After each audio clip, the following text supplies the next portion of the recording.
Tyrese Haliburton can't even hit big shots without being clowned on these days. I mean, yes, his foot was on the line, so the choke celebration was a little too early. But Jason Tatum can rest now. Haliburton is the corniest player in the league. Really? The greatest comeback in playoff history? Man can't even celebrate? Even wearing a Hali jersey will get trash thrown at you these days.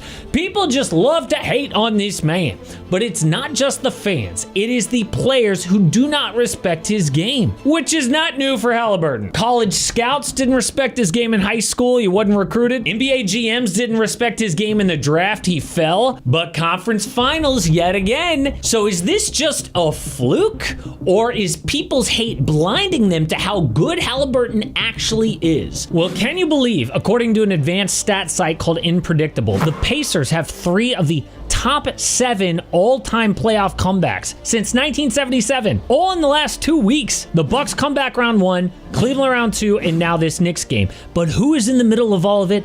Tyrese Haliburton. He's the most clutch player in the game. With the game on the line, Hali is 12-2 this season, an 86% field goal percentage. For context, Michael Jordan was 46% in his career. And when he hits the shot, he talks trash in their face. No wonder they hate him. So a lot has been made about the Athletics anonymous player poll, where a bunch of players voted Hali most overrated. But it makes sense. But the conference finals have been good so far. Even better, every single night guaranteed when I play underdog, because when I've got a little on the line with pick'em, where I pick higher or lower for stats for whatever game I'm gonna watch that night, guaranteed I'll have a lot more fun, especially if I'm playing one of their original games. Lately, I've been into ladders, where you build your team, and the better they do, the more you can win, up to 100x. So let me give you my 2 picks for tonight. First up is Mikal Bridges, lower on his points and assists, and then Obi Toppin, higher on his points, rebounds, and assists. And best of luck if you're tailing those picks. Check out this map. Underdog's available in all these highlighted states. I live in Texas,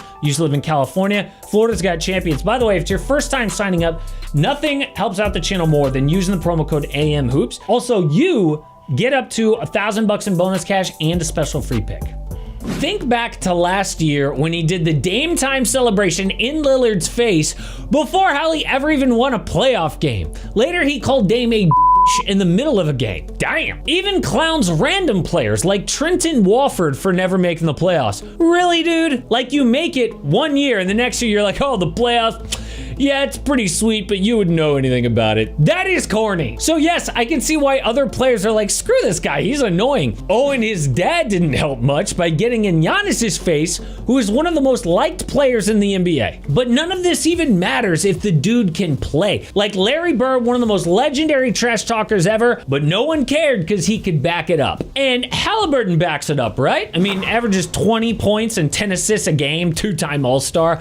But when we analyzed Hali's game in film study a while back, there was something strange. First of all, his jump shot. Looks like something out of a black and white film from 1955, okay? It's got these little hitch in it, but somehow goes in.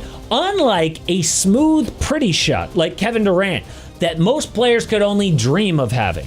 Then his drives are like the most vanilla thing ever. Nothing super advanced here with the ball. Just gonna push it across to his right hand, then turn on the jets and dart to the basket. Great.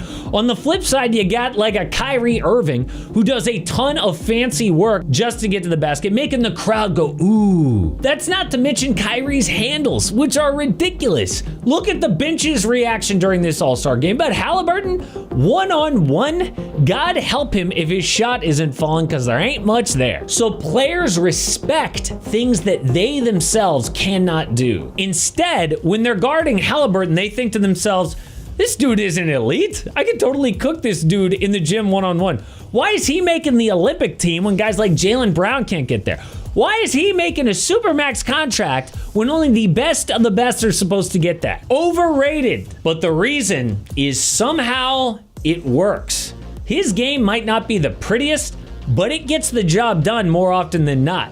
You don't even have to respect it. The proof is in the numbers. Back-to-back conference finals for a reason. But while we're on the subject, this is similar to another villain on the Pacers.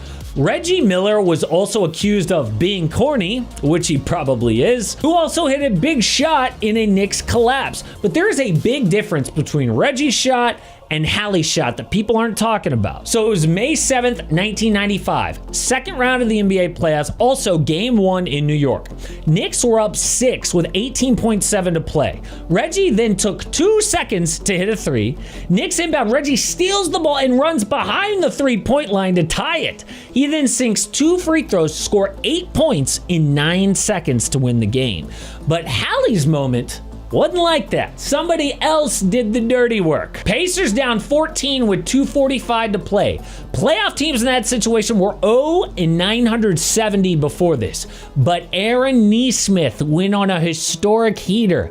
This dude hits 5 3-pointers in under 3 minutes to help Indy come back. If it wasn't for Nesmith, Hali's little choke celebration never happens. But that's the thing about Tyrese. The deep team around him is the secret sauce.